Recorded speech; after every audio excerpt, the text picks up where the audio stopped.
When most people are asked to picture a Roman soldier, their imagination doesn't hesitate.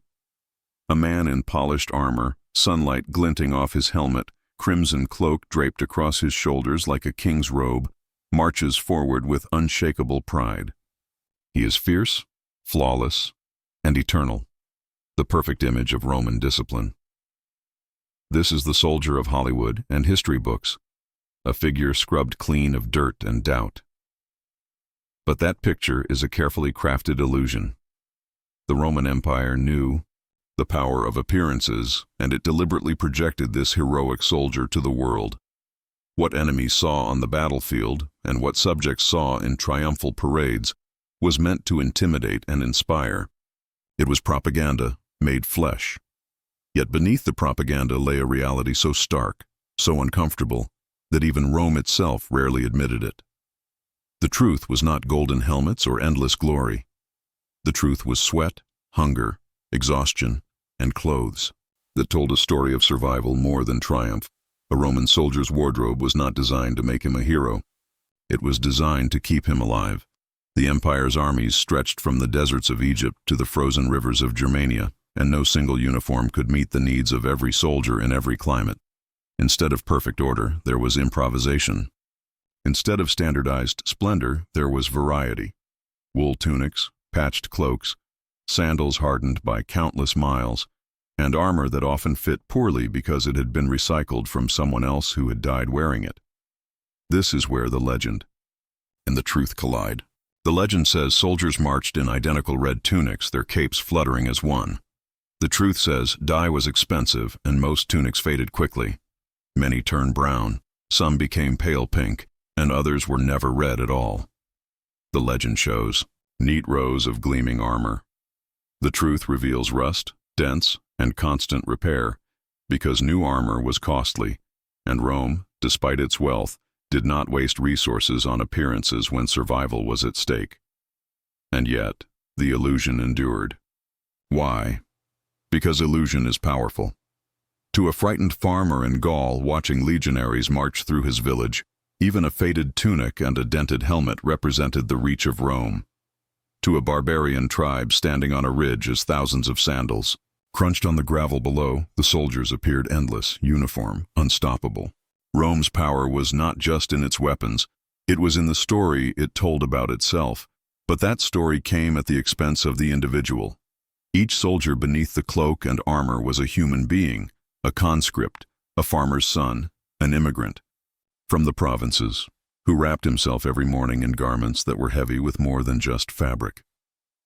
They carried the smell of sweat from endless marches, the dust of foreign roads, the blood of battles survived, and the despair of knowing tomorrow might be his last. It is easy to glorify clothing when seen in statues and mosaics. It is harder to imagine what those same clothes felt like when soaked with rain for weeks on end, or when crawling with lice, or when stiff with salt from dried sweat.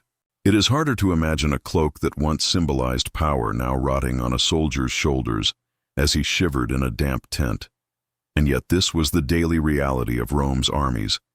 For the empire, the soldier was both hero and disposable tool. He was dressed to be seen, but not always dressed to be comfortable. He was wrapped in symbols of Rome's might, but inside those symbols he often suffered. And this tension between the image of the soldier and the reality of his existence is what makes his story so haunting, because in the end the uniform was not just clothing. It was a mask that hid hunger, a mask that covered the bruises of relentless training, a mask that concealed the exhaustion of a man who marched for weeks, carrying equipment heavier than his own body, while dressed in wool that chafed and sandals that blistered. Rome needed him to look invincible. Rome needed him to appear perfect. But perfection was never the truth. This is where the story of the Roman soldier's clothing begins, not with armor polished to a shine, but with a question. What happens when the mask comes off? What happens when we strip away the illusion and see the man underneath? The cloak of illusion falls, and what remains is the soldier himself, wrapped not in glory, but in fabric that became his second skin. To the Roman soldier, clothing was more than a uniform. It was the first line of defense, the burden he carried, the weight of empire stitched into every thread. His tunic was wool, always wool. Rough and unyielding, it scratched against the skin. Worn too long without rest, it stiffened with salt and grime until it felt more like armor than cloth. When soaked in rain, it clung like chains. When baked by the sun, it trapped heat against the body until sweat poured down his back. This tunic was not crafted for comfort, it was made for endurance. And in its endurance lay the secret of Rome's armies. Because every soldier wore it, every soldier suffered it. The sameness of their suffering was part of what held the legion together. They were bound not just by oath, not just by the lash of discipline, but by the shared knowledge that none of them could escape the grind of daily survival. The clothing was equalizer and tormentor at once. Over the tunic came the belt, heavy with meaning. It was not only a tool to secure clothing, but a mark of status. The jingling metal plates were designed to intimidate, to make the soldier seem larger, louder, more dangerous. The belt was a performance, a warning to enemies and civilians alike. Yet for the soldier, it also meant restriction, an ever-present reminder that he was bound, cinched, claimed by Rome. He could not move freely without Rome's permission. Even the way he dressed was a declaration of loyalty. Then came the armor. Larica segmentata for some, chainmail or scale for others. It did not fit like the movies show. Pieces pinched, straps tore, metal rusted. Armor was recycled endlessly. What fit one man poorly might be forced onto the next with little care. And, beneath the armor, the wool tunic rubbed and burned. The soldier carried the empire not only on his back but against his skin. Sandals, the caligae, completed the picture. Open, studded with hobnails, they seemed simple.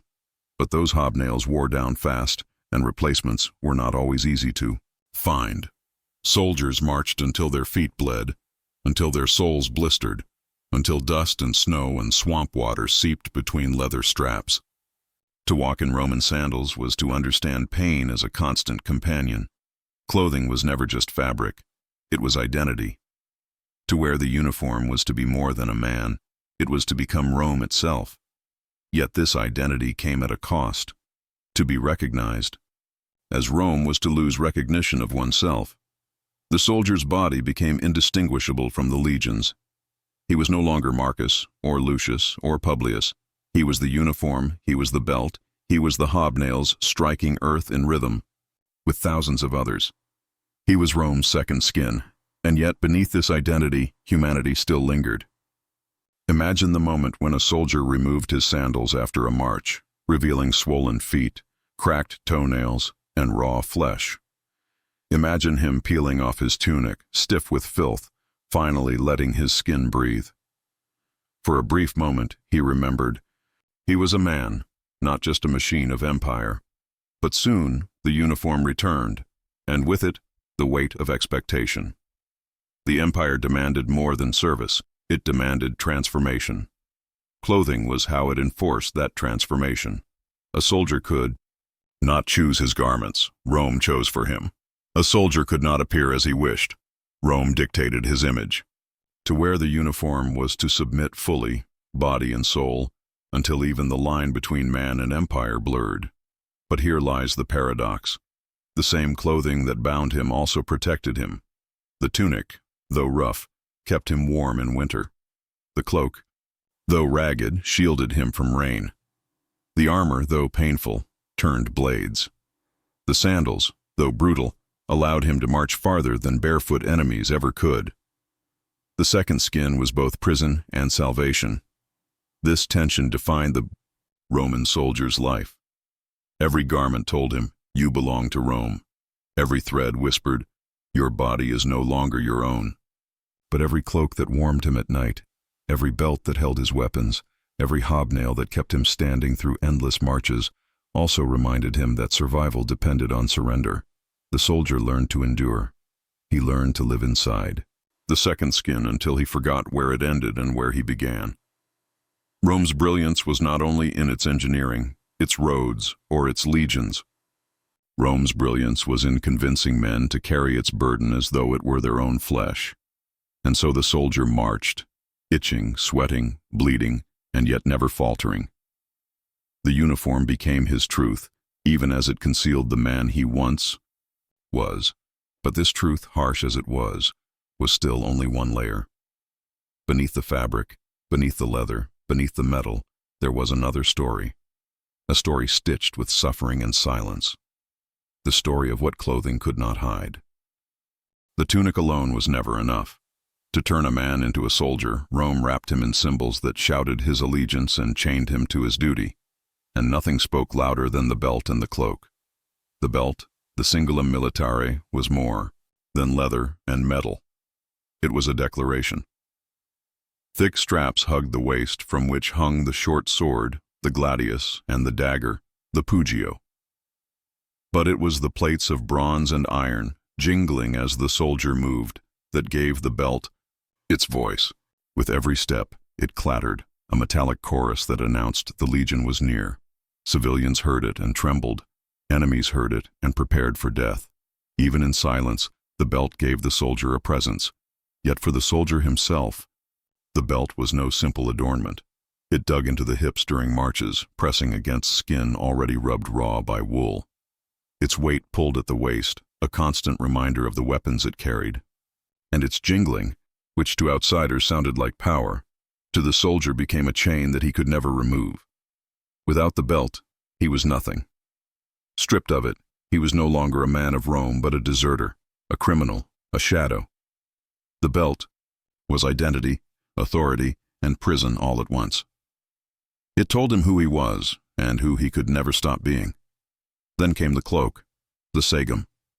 Heavy, thick, woven from coarse wool, it was the soldier's shield against the elements.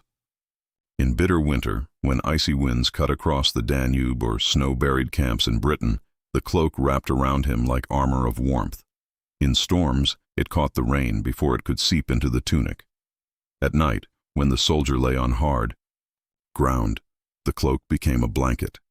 It was his shelter, his roof, his home carried on his shoulders. But the cloak was no comfort of luxury. It was rough, it was heavy, and when wet it clung like stone. To march with a sodden cloak dragging against the back was to march with a burden that doubled with every mile, and the stench, damp wool never lost its smell. A soldier learned to live inside that odor until he could no longer notice it, until he himself became part of it. The color of the cloak was no accident. Dark reds, browns, earthy tones, these were chosen not for beauty, but for concealment. Dust, blood, sweat, and filth disappeared into the fabric. A pristine cloak was a cloak that had not yet been tested. A dirty cloak was the sign of a man who had survived. Imagine the battlefield at dawn. 1,000 cloaks, dark and heavy, shifting in the morning mist. They were not just garments, they were banners of fear.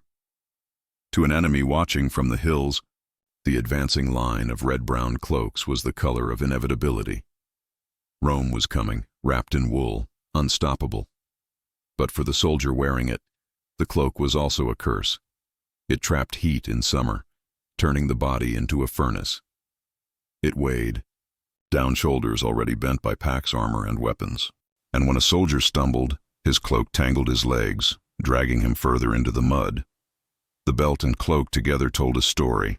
The belt was discipline, the cloak was endurance. The belt made him Rome, the cloak made him human. Both marked him, both shaped him, both reminded him that being a soldier was not a role he could remove when tired.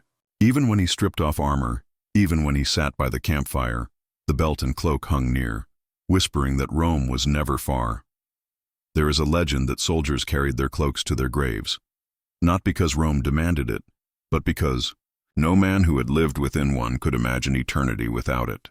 The cloak was warmth, yes, but it was also the memory of years endured, of comrades lost, of battles fought. To shed it was to shed the life of a soldier, and yet even in these symbols, the cruelty of Rome lingered. The empire gave the soldier his belt and cloak, but the empire also ensured he could never forget what they meant. The jingling of the belt reminded him that he was never free.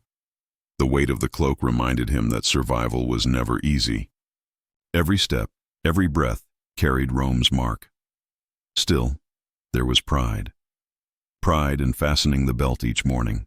pride in throwing the cloak across his shoulders, pride in being seen not as a man, but as Rome itself.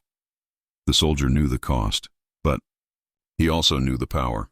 When the legion marched, thousands of belts sang, thousands of cloaks moved like a living wall. Together they were invincible. But beneath the pride, beneath the layers of leather and wool, another truth lingered. The belt and cloak could not shield him from what came next. Not the cold steel of enemy blades, not the endless weight of marching roads, not the gnawing hunger of campaigns that stretched too long. The belt and cloak were tools of survival, but survival was never guaranteed. The Roman soldier carried more than weapons.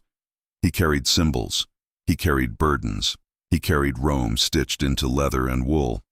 And in the quiet moments when he unfastened the belt and folded the cloak by his side, perhaps he wondered if one day he would finally remove them and become himself again. But for most, that day never came. The Roman soldier was not merely a fighter. He was a man trapped between climates, seasons, and the expectations of an empire that demanded he always be ready. And nowhere did this tension show more brutally than in the layers he wore on his skin and the endless struggle to keep them clean. Imagine the soldier waking in a frost-bitten camp on the frontier of Germania. His breath fogs in the air, his body stiff from yesterday's march. He reaches for his first layer, the linen tunic. Soft enough to sit against the skin, but never luxurious. It absorbed sweat. It held the grime of battle, and it was his first barrier against the cold. Over it, he pulled a woolen tunic, coarser, heavier, thick with the smell of lanolin. And then finally the sagum, the heavy cloak that was both shield against the winds and blanket in the night. To be Roman meant to endure. To be a soldier meant to endure twice over. But endurance had its cost. For the empire did not supply infinite clothing, nor did it reward negligence. A dirty tunic could draw more than ridicule. It could bring punishment. Discipline was the spine of Rome, and discipline extended even to the washing of garments. A soldier who neglected his hygiene risked fines, lashes, or worse. Cleanliness was not a luxury of comfort. It was a duty to the legion. And yet, what did cleanliness mean in a world without soap? The soldier had no bar of scented luxury, no oil from the markets of Rome unless he paid dearly for it. Instead, he had the land itself. He carried his tunic to the rivers, the icy streams of distant provinces. There he scrubbed it with sand, ground ash, and the stubborn force of his own hands. The fibers tore, the colors dulled, but still he rubbed.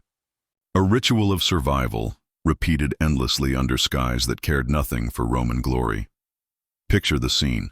A line of men kneeling by a riverbank, the sound of armor clattering aside, tunics slapped against rocks, their voices rising in complaint, and laughter, the smoke of campfires curling in the distance. These were not the portraits carved in marble back in Rome. These were ordinary men, fighting filth with ash. And every time they scrubbed, they were reminded that their empire's perfection was built upon their imperfection. The layering of clothing was more than comfort. It was strategy. In the frozen winters of Britannia, soldiers wrapped themselves in layer after layer, linen clinging to sweat, wool soaking the damp, the sagum fighting the wind. The cold could kill as swiftly as an enemy's blade, and Rome knew it.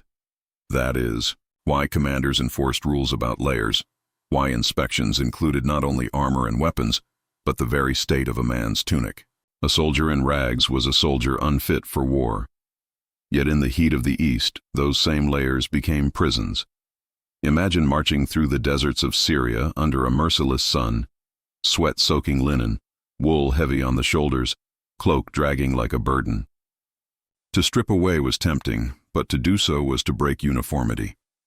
Rome's legions were not individuals. They were one body, one image, one wall of power. And so the soldier bore his layers, even when they burned him. But the struggle with hygiene was relentless. Vermin thrived in the seams of tunics, lice burrowed, and disease spread where fabric touched flesh. A soldier's body was never free from irritation. They scratched, They bled, they endured. And the empire's response? Punish the man who let his uniform rot, but provide little in the way of comfort. Rome demanded cleanliness without mercy, because the sight of a dirty soldier was not only a health risk, it was a stain on the empire's reputation. Consider the symbolism. The cloak sagum was always dark red or brown, not chosen for fashion, but for survival. Darker shades hid dirt, sweat, and blood. They masked the grime of daily living, so that even when filthy, a soldier looked disciplined. Rome understood the power of perception. The empire could not afford its enemies to see weakness. And so, soldiers carried on in cloaks that smelled of damp wool and campfire smoke, colors blending into earth and blood. But beneath those cloaks, reality told another story. Layers became traps when wet, weights when frozen, burdens when marching. Tunics soaked in rain would cling to the skin for days, never fully drying in the damp climate of northern Europe. Cloaks stiffened with frost cracked at the folds. And all the while, soldiers pushed forward, step after step, as if their discomfort was nothing. In truth, it was everything. There is an irony here. The Roman elite, senators, patricians, even emperors, paraded in spotless robes of silk and dyed wool, untouched by grime, unburdened by duty. They could afford to throw away a tunic after one wearing. The soldier, meanwhile, had to make one garment last months, even years, washing it with sand until the fibers thinned to threads. In their layers lived the real Rome, not the marble, not the palaces, but the sweat, dirt, and ash of men far from home. Hygiene was discipline, layers were survival, and together they became symbols of the empire's paradox, the demand for perfection, built upon the endless endurance of imperfect men. Soldiers knew this. They joked about their endless scrubbing, cursed their stiff cloaks, mocked the inspections. But they also obeyed, for to disobey was to risk not only punishment, but death.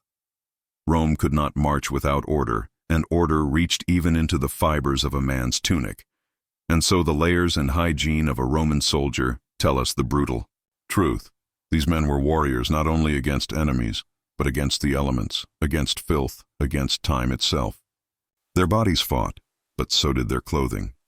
And every scar on a tunic, every tear patched in camp, every cloak stiff with frost told the real story of empire. An empire built not only with steel, but with wool, ash, and endless endurance. For the soldier, survival was not only about victory in battle, it was about wearing the same garment day after day, cleaning it in rivers, layering it against the cold, shedding it under the heat, and bearing the punishment if he failed. His life was measured in stitches and seams as much as in gladi and shields. And when he lay down at night, the sagum wrapped around him, the wool scratchy against his cheek, he did not feel like a hero. He felt like a man, burdened by the empire's demand that even in filth, he appear flawless. This was Rome's truth.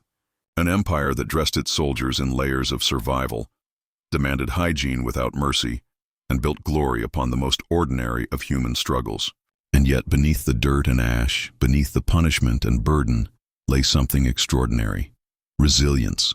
Because every washed tunic, every scrubbed cloak, every soldier who endured discomfort to maintain discipline was proof that Rome's power lived not in emperors, but in men who turned sand and ash into soap, and misery into endurance. And if their layers were heavy, if their hygiene was harsh, still they carried on. For the empire depended not on perfection, but on the willingness of imperfect men to live as if they were unbreakable.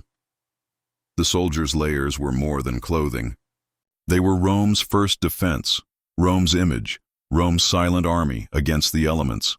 But ahead lay an even greater weight, the armor that transformed a man into a machine of war, and with it a new burden, to carry not just the fabric of Rome, but its steel. To be a Roman soldier was to live in layers, but the most defining layer was not wool or linen. It was iron. Armor was more than protection. It was transformation. When a soldier strapped on his cuirass, when he buckled the plates across his chest and shoulders, he ceased to be a man. He became Rome itself. The empire called it the Larica segmentata, the segmented armor of iron bands that wrapped around the body. To the casual eye, it was merely protection. But for the soldier who bore it, it was a second skin. Cold in the morning, scorching by midday, a weight that never left the bones. Soldiers called it both a blessing and a curse. It could turn a spear, yes. It could deflect an arrow, yes. But it also pressed into the chest, cut into the shoulders, and made every breath a reminder that the Empire's embrace was as suffocating as it was protective. Picture the ritual of donning this armor. At dawn, after the tunic and cloak, after the leather belt, the soldier stands as his comrade helps fasten the bands of iron across his torso. Buckles click, straps tighten. Slowly, the man disappears. What remains is the image of power, gleaming in the pale light, a body reshaped by the Empire's will. This was not just defense. It was discipline made visible. Rome wanted its enemies to see not flesh, but steel. And yet, the truth beneath that steel was painful. The lorica segmentata, for all its glory, was brutally uncomfortable. The plates shifted with every movement, pinching flesh, bruising ribs. Marching 30 miles in such armor was not the heroic image carved into monuments. It was agony disguised as duty. Sweat pooled beneath the iron, soaking the linen beneath. Shoulders burned from the weight. And at night, when the armor came off, red marks covered the skin.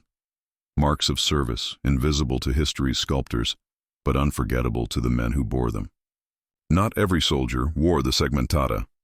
In fact, much of Rome's army was clad in chainmail, the lorica hamata, a tunic of interlinked rings, heavy as despair, draped across the chest. Hamata could weigh more than 15 kilograms, and though it flexed with movement, it dragged on the shoulders like chains. Soldiers joked that wearing hamata was like being hugged by death itself. Yet they endured, for its strength lay in its simplicity. The rings could absorb a cut, withstand a stab. It was armor that did not shatter, only sagged. And then there was scale armor, the lorica squamata. Overlapping metal scales sewn into fabric, glittering like fish under the sun. Beautiful, yes, but treacherous. A well-aimed thrust could pry open the scales. Rain could rust them. Heat could turn them into ovens. But still Rome used it, for every type of armor carried its own story, its own symbolism. Armor was not uniformity. It was hierarchy. Officers, centurions, commanders, they wore richer, more decorated armor. Brass fittings gleamed where a common soldier's iron dulled. Plumes rose where a legionary's helmet lay bare. Even on the battlefield, Rome reminded its men of rank, of power, of who commanded and who obeyed. The armor was not just a second skin. It was a badge of status, stitched into every plate and rivet. But armor also carried meaning beyond survival and rank. It was Rome's weapon of fear. When an enemy saw the legion advance, a wall of glinting iron catching the sun, the effect was psychological. These were not men, but machines, an army of steel. Each soldier vanished into the whole, faceless, nameless, an extension of empire. The clatter of armor was as much a weapon as the sword it held, and yet, behind this fearsome facade, soldiers whispered their suffering. They cursed the weight, cursed the chafing, cursed the endless maintenance, for iron demanded care. Every night, after battle or march, soldiers sat by firelight with oil and cloth, rubbing rust from their second skin. Neglect was not an option. A rusted plate could snap, a broken ring could tear. Rome punished not only those who lost weapons, but those who let their armor decay. To polish was as important as to fight. Think of the paradox. To wear armor was to feel invincible, and yet to maintain it was to remember vulnerability. Every scratch on the iron was proof that death had come close. Every dent was a reminder that survival was not guaranteed. And so armor became more than defense. It became memory. A battered cuirass told the story of battles survived. A chain, patched with new rings, spoke of comrades who repaired what might have killed. Soldiers carried their history on their chests, each mark a word in the unspoken book of endurance. But armor was also betrayal. In the summer sun of the Mediterranean, plates burned flesh. In the icy rains of the north, Iron froze against the skin. Men fainted beneath the weight, stumbled under the burden, drowned in rivers when armor pulled them down. The empire demanded they wear it regardless, for Rome valued image as much as life. Better a soldier die in steel than live without it. The armor did not only shield the soldier, it consumed him. For once the cuirass was on, once the helmet enclosed the head, the man was no longer his own. He was property of Rome. Armor erased individuality, stripped away identity. Beneath the iron, a Gaul, a Spaniard, a Greek, a Syrian, these men no longer mattered. All became Roman. Armor was assimilation hammered into metal, and the soldier could never forget it, for every movement, every breath, reminded him of the empire's grip. And still, they endured, because armor was paradox itself, pain that promised safety, weight that gave strength, erasure that brought belonging. Soldiers despised it and yet clung to it, for nakedness on the battlefield was death. To be without armor was to be stripped not only of protection, but of Rome itself. At night, when the armor came off, soldiers rubbed their bruised shoulders, massaged aching backs, and stared at the plates stacked beside their beds. They hated it, but they also feared life without it. For armor was more than a second skin. It was Rome's skin, and to shed it was to lose the empire's embrace. The brutal truth was this: armor did not make soldiers invincible, it made them endure. It forced them to carry Rome's burden on their very bodies, to bear the weight of empire with every step. They were not marble statues, flawless and eternal. They were men, sweating under iron, bleeding beneath chain, dying in scales. And still they marched. Still they fought. Still they carried the second skin that was as much cage as shield. For when the legion lined up, when sunlight struck 1,000 cuirasses, when the sound of iron echoed across the field, the soldiers' suffering vanished into glory. The enemy did not see the bruises. They did not smell the sweat. They saw Rome, unyielding, immortal, divine. That was the power of armor, not protection of flesh, but the illusion of invincibility. And so the Roman soldier lived and died within this paradox. Armor broke his back even as it saved his chest. It erased his self even as it made him part of something larger. It punished him even as it protected him. But this was Rome's way, glory carved from suffering, victory built upon endurance. The second skin defined him. And when he fell in battle, his armor clattering to the earth, the empire did not see the man. It saw the steel. But no armor, no matter how strong, could fight without weapons. And in the soldier's belt hung the most iconic tool of Roman conquest, the short sword that would shape the world. If armor was the Roman soldier's second skin, then weapons were his voice, sharp, unrelenting, and final. A soldier might march in silence, endure the weight of iron, cloak himself in obedience. But when the time came to strike, it was the weapon in his hand that declared who he was, the executioner of Rome's will, the hand of empire. The Roman arsenal was not born of grandeur, it was born of pragmatism, brutality, and a cold understanding of what killed most efficiently. Unlike the ornate swords of Eastern kings or the massive blades of Celtic warriors, Roman weapons were stripped of vanity. No jewels, no flourishes, no unnecessary weight. Rome did not fight for beauty. Rome fought for victory. At the heart of this arsenal was the gladius, the short sword that became the empire's signature. Barely 2 feet long, double-edged, with a point sharp enough to pierce armor and flesh alike, the gladius was not meant for slashing bravado. It was made for stabbing, quick and precise, in the chaos of close combat. Other cultures saw swords as symbols of honor, duels, and flourish.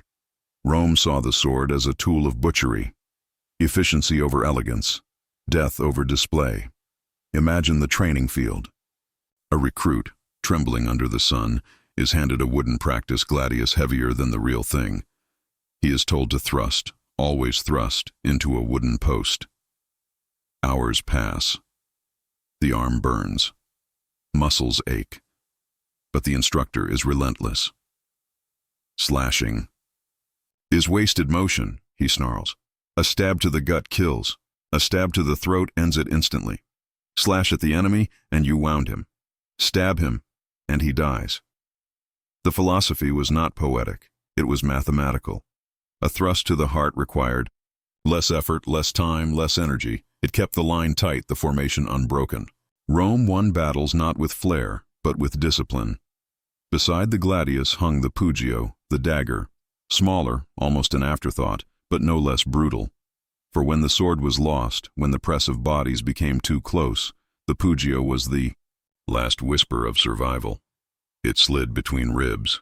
It finished enemies already bleeding. It was mercy in some hands, cruelty in others. Archaeologists have found pugiones decorated, personalized, even treasured. To some soldiers, the dagger was not just a weapon but a reminder. Death could come in silence, quick and personal. But Rome's deadliest invention was not in the hand. It was in the air.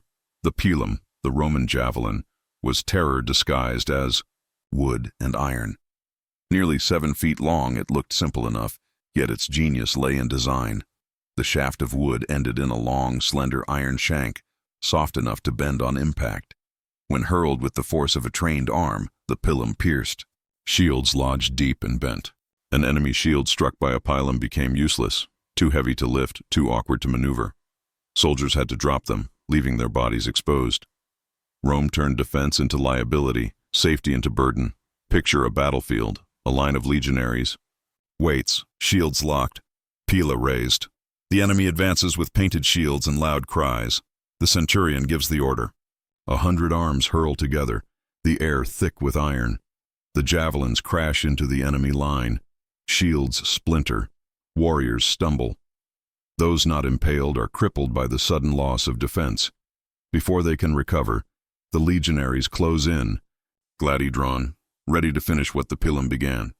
This was not chaos, it was choreography. Rome turned war into theater, every strike rehearsed, every move calculated. Yet weapons were not just tools of conquest, they were symbols of identity. A soldier without his sword was not a soldier at all. Punishments for losing one's weapon were severe, even fatal. To drop a shield in retreat was disgrace. To abandon a pilum was cowardice. Rome understood that weapons bound men not only to survival, but to loyalty. They were more than iron.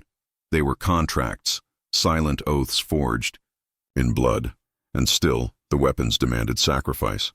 A pilum was heavy, carried alongside armor and provisions during endless marches. The gladius, though short, weighed on the hip, bruising thighs and hips with every step. The shield, massive, wooden, rimmed with iron, was as much burden as defense. Weapons did not only kill enemies, they consumed the men who bore them. The soldier's body broke long before the sword did. But perhaps the most brutal truth about Roman weapons is this: they were not designed for the individual. They were designed for the formation. A single gladiator might wield a long sword, spinning with flair to entertain a crowd. But a Roman soldier fought as part of the machine. His gladius worked only when paired with the shield wall, when thrusts aligned with his comrades' movements. His pilum mattered only when hundreds were thrown at once. His dagger mattered only when the front line collapsed into desperation. Alone, these weapons were modest. Together, they were unstoppable, and that was the genius of Rome. The empire did not seek the heroic warrior, the lone champion with shining blade. It sought the disciplined legionary, whose weapon was not an extension of ego but of empire. The soldier killed not as himself, but as Rome. His weapon was not his. It belonged to the state. There is a chilling poetry in this. For when you strip away individuality, when you reduce weapons to tools of collective slaughter, you also strip away humanity. The gladius stabbed not just enemies, but identity. The pilum pierced not just shields, but freedom. The dagger slit not just throats, but the very idea of the soldier as a man. What remained was Rome, cold, efficient, eternal. And yet, weapons also carried whispers of resistance. Archaeologists have found swords with carved initials, daggers with hidden etchings, pila marked with symbols. In these private inscriptions, soldiers reclaimed a fragment of self, a name carved into a hilt, a god symbol etched into iron. tiny rebellions against assimilation, hidden in plain sight. Even within the empire's strict discipline, men yearned to say, "I was here, I mattered." But Rome was ruthless. No weapon was sacred. After a battle, soldiers scavenged the field, collecting pila, stripping gladi from the dead. An enemy's weapon became Rome's. A fallen comrade's dagger was passed on. Weapons were not heirlooms. They were recycled, reused, repurposed. Iron held no loyalty. Only the man did, and even that was fragile. The soldier's relationship with his weapons was one of contradiction. He hated the weight, the endless drills, the burden. Yet he also clung to them, for without them he was naked, powerless, nothing. Weapons gave him purpose, even as they consumed him. They were chains disguised as tools, freedom disguised as duty. And so the Roman soldier marched into history armed not with glory, but with pragmatism. His gladius did not shine, it stabbed. His pilum did not inspire, it broke shields. His dagger did not honor, it silenced. These were not weapons of romance.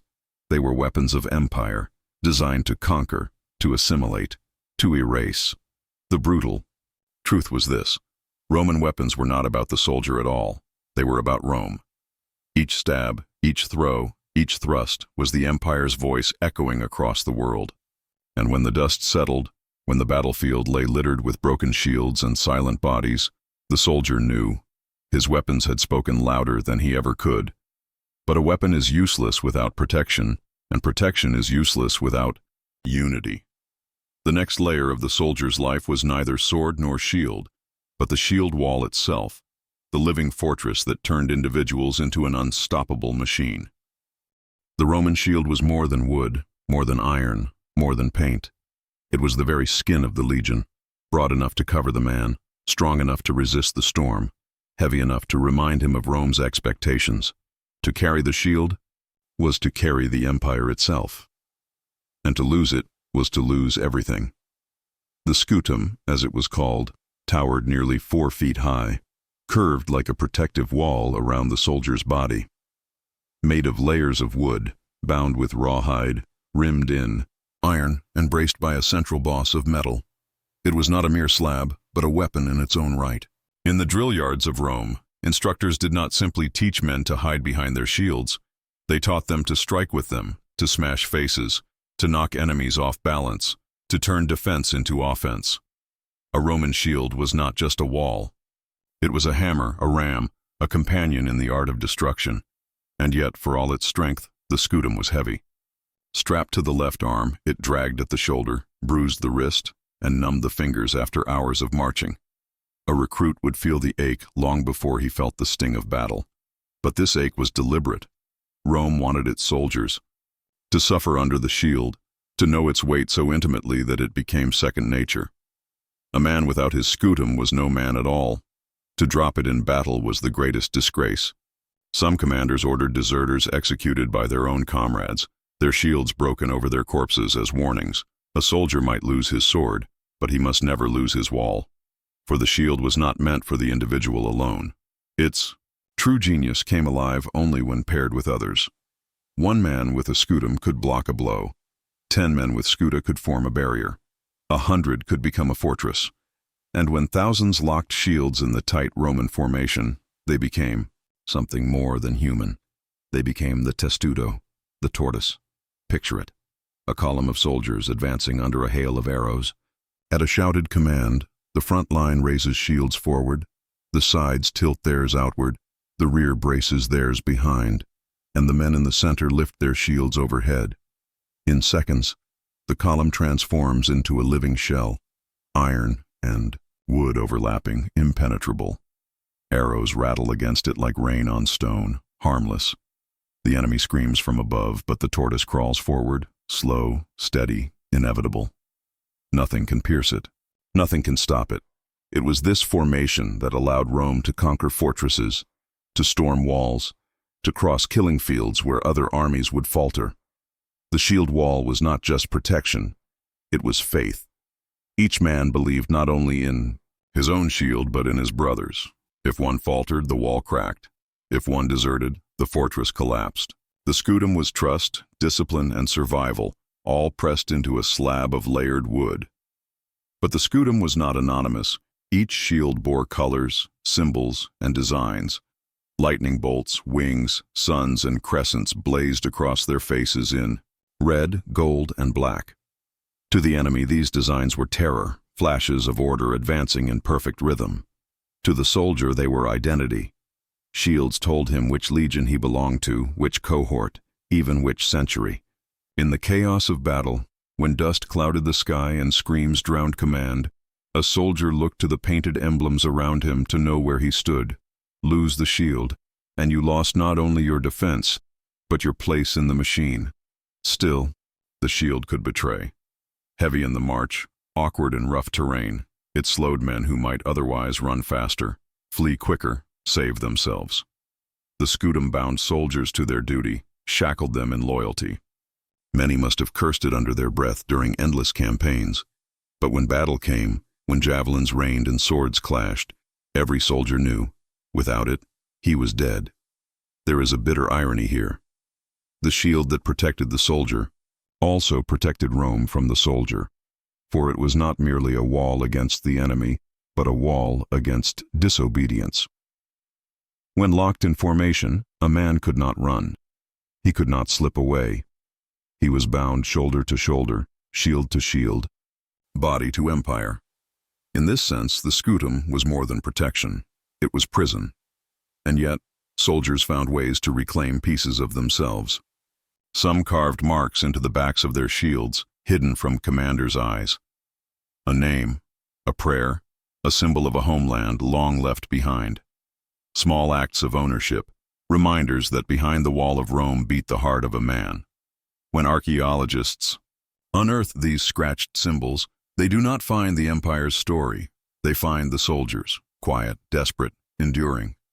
But the enemy rarely saw such humanity. To them, the shield wall was faceless terror, advancing with inhuman calm. Picture Celtic warriors screaming their war cries, rushing with painted bodies and massive swords, only to smash against an unyielding wall.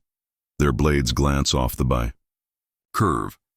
Their strikes slide away, and from behind the shelter, Roman gladi thrust forward, stabbing through gaps, turning passion into slaughter.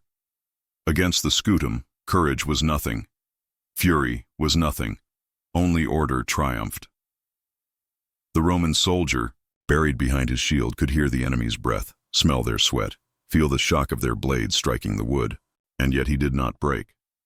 Because to break was not simply to fail himself, it was to fail the man beside him, the legion behind him, the empire above him. The shield was his bond, his punishment, his salvation. But like all tools of Rome, the scutum carried a price. Wood splintered, iron bosses bent, arrows lodged deep. After each battle, soldiers repaired their shields, patching them, binding them, painting over scars. Yet some scars remained, gouges too deep, burns too black. These marked shields became heavy with memory, dragging the past into every future march. A shield that had seen too much carried not only weight, but ghosts, and the soldier carried them all the same. So the shield became more than defense. It became memory. It remembered battles the soldier wanted to forget. It bore witness to victories he did not celebrate, to defeats he could not erase. The scutum was history carried on. The arm. Every splinter was a story. Every dent was a life. And yet Rome demanded that the soldier carry on. There was no room for sentiment, no allowance for weakness. Shields that broke were replaced, patched, reused. The man who bore them was replaceable too. The wall must hold. The empire must advance. The brutal truth was this: the scutum did not protect the soldier. The soldier protected the scutum. He carried it across rivers, deserts, mountains. He locked it in line with his comrades. He lifted it against arrow storms. And when he fell, it was not the shield that shielded him. It was he who shielded Rome with his life. And so the shield stands in history not as a relic of wood and iron, but as a symbol of the Roman condition itself. Heavy, unrelenting, collective. A wall that erased the individual and exalted the empire. a wall that turned men into machine, a wall of flesh and wood, of loyalty and blood. But a soldier's burden did not end with shields and swords. There was another weight, invisible yet crushing, the discipline that bound them tighter than any iron rim or wooden plank. If the scutum was the wall, then discipline was the mortar. Without it, Rome's armies would crumble. With it, they conquered the world. The shield was more than an object, it was destiny. The curved wood pressed into the soldier's skin until it felt like a second body, a second fate, one he could never shrug off. Even in sleep he dreamed of it, the thud of arrows, the crunch of iron, the wall of comrades breathing beside him. The scutum was not left behind in the camp. It crawled into the mind, lodged in the soul. A soldier carried it not just on his arm, but in his very being. And when he died, the shield often died.